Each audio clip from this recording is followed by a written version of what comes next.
Waziri wa mambo ya nje wa Iran, Abbas Araghchi, amesema mazungumzo ya nyuklia kati ya Iran na Marekani yanaanza Februari 6 siku ya Ijumaa huko nchini Oman, huku kukiendelea kuwa na mvutano kati ya mataifa hayo kufuatia msako mkali wa Tehran dhidi ya wahusika wa maandamano ya kitaifa ya mwezi uliopita.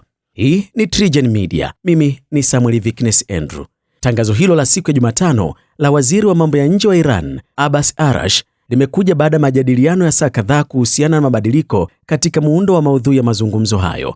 Wakati huo huo, Rais wa Marekani Donald Trump ametoa onyo kali dhidi ya kiongozi mkuu wa Iran, Ayatollah Ali Khamenei, hata kabla ya mazungumzo hayo, Trump akisema kuwa Khamenei ni lazima awe na wasiwasi.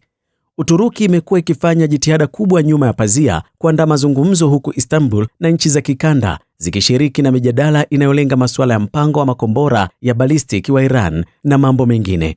Afisa mmoja wa kikanda amekaririwa akisema kuwa Irani inatafuta aina tofauti ya mikutano inayolenga suala la mpango wa nyuklia wa Iran pekee na Iran na Marekani. Afisa huyo amezungumza kwa sharti la kutotajwa jina kwa sababu hawakuruhusiwa kutoa taarifa kwa vyombo vya habari juu ya kinachoendelea.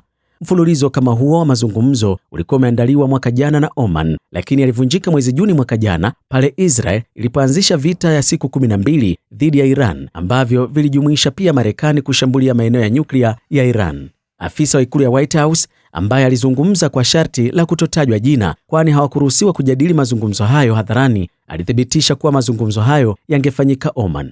Afisa huyo amesema viongozi kadhaa wa Kiarabu na Waislamu waliuhimiza utawala wa Trump siku ya Jumatano kutoondoka kwenye meza mazungumzo na kuepuka mazungumzo ya vita kama suluhisho. Hii ni TriGen Media. Mimi ni Samuel Viknes Andrew.